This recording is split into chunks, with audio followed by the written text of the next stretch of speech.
لیکن آپ سے کہتا ہوں علماء کی عزت کرنا بھی سیکھو، اور اگر نہیں کرتے علماء کی عزت، علماء کو دو کوڑی کا امام کہتے ہو، علماء کو دو کوڑی کا مولوی کہتے ہو، قرآن کہتا ہے کونو ربانی جین، اللہ والے بنو، قرآن کہہ رہا ہے اللہ والے بنو، کونو ربانی جین، اللہ والے۔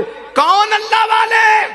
ہمارے یہاں تو اللہ والے کالے پیلے کپڑے والے لوگ ہیں، ہمارے یہاں تو اللہ والے لمبے لمبے بالوں والے لوگ ہیں، ہمارے یہاں تو اللہ والے 10 انگلیوں میں انگوٹھیاں پہننے والے لوگ ہیں، ہمارے یہاں تو اللہ والے مزاروں پر گانجا اور چرس پینے والے لوگ ہیں، ہمارے یہاں تو اللہ والے پیروں میں بیڑیاں پہننے والے ہیں، ہمارے یہاں تو اللہ والے ہاتھوں میں کڑے پہننے والے ہیں اور جہالت کی باتیں کرنے والے ہیں۔ لگا دم مٹے غم کی باتیں کرنے والوں کو تم اللہ والا کہتے ہو، تمہارے اللہ والا کہنے سے کچھ نہیں ہوگا، میرا اللہ کہہ رہا ہے کونو ربانیین، اللہ والے بن جاؤ۔ اللہ کیسے بنو اللہ والا؟ تو قرآن کہتا ہے بما کنتم تعلمون الکتاب وبما کنتم تدرسون۔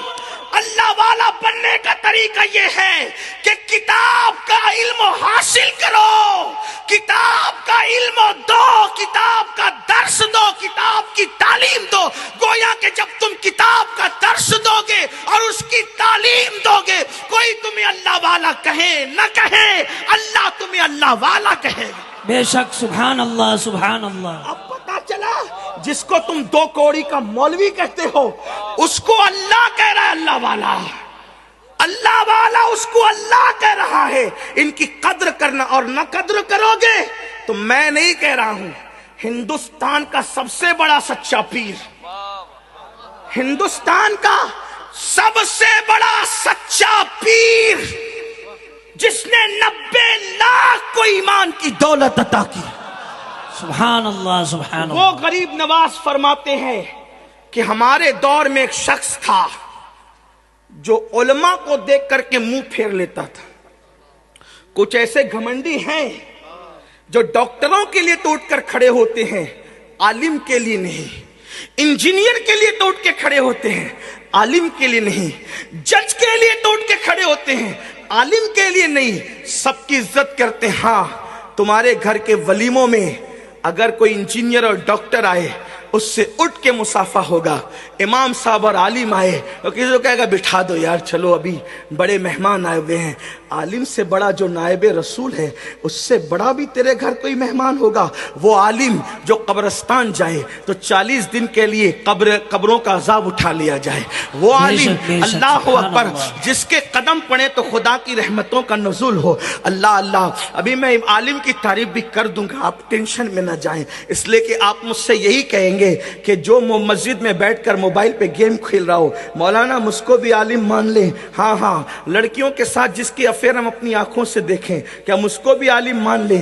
میں آگے بات کروں گا، میری بات پوری ہونے دے، اس کے بعد کوئی فیصلہ کریں۔ لیکن میرے مرشد سرکار غریب نواز فرماتے ہیں ایک مغرور تھا دولت کے نشے میں، اللہ اکبر، علماء کو دیکھ کر اپنا منہ پھیر لیا کرتا تھا، اپنا منہ پھیر لیا کرتا تھا۔ جب وہ مرا، اس کی قبر کے اندر اس کو رکھا گیا تو مسلمانوں کے دستور کے مطابق جب اس کا منہ کعبے کی طرف کیا جاتا تھا تو اس کا منہ خود بخود کعبے سے پھر جاتا تھا، اس کا منہ کعبے کی طرف کیا جاتا تھا تو خود بخود کعبے سے پھر جاتا تھا۔ ایک بزرگ تشریف لائے، فرمایا اس کا منہ قبر میں قبلے کی طرف نہیں رہ سکتا، کتنی بھی محنت کر لو۔ کہا کیوں؟ کہا یہ دنیا میں علماء سے اپنا منہ پھیر لیتا تھا، اس لیے مرنے کے بعد قبلے کی طرف اس کا منہ نہیں ہوگا۔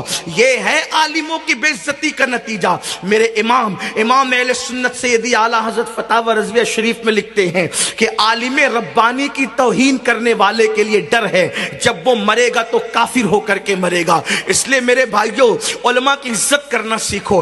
جب تک تم علماء کی عزت کرتے تھے، آپ کے درمیان فضل خیر آبادی جیسا عالم تھا، آپ کے پاس کافی مراد آبادی جیسا عالم تھا، آپ کے پاس اللہ اکبر علامہ عبدالحق جیسا عالم تھا، آپ کے پاس مولانا خیر الدین جیسا عالم تھا، آپ کے پاس تاج الفول مولانا عبد القادر بدایونی جیسا عالم تھا، آپ کے پاس فضل رسول جیسا عالم تھا، آپ کے پاس شاہ عبد العزیز جیسا عالم، آپ کے پاس پاس شاہ ولی اللہ جیسا عالم، آپ کے پاس قاضی ثناء اللہ پانی پتی جیسا عالم، آپ کے پاس حضرت مرزا مظہر جانا جیسا عالم، آپ کے پاس مجدد میت ماضیہ امام اہل سنت جیسا عالم، آپ کے پاس مفتی اعظم اور محدث اعظم جیسے عالم ہوا کرتے تھے. کب تک؟ جب تک تم اپنے علماء کی قدر کرتے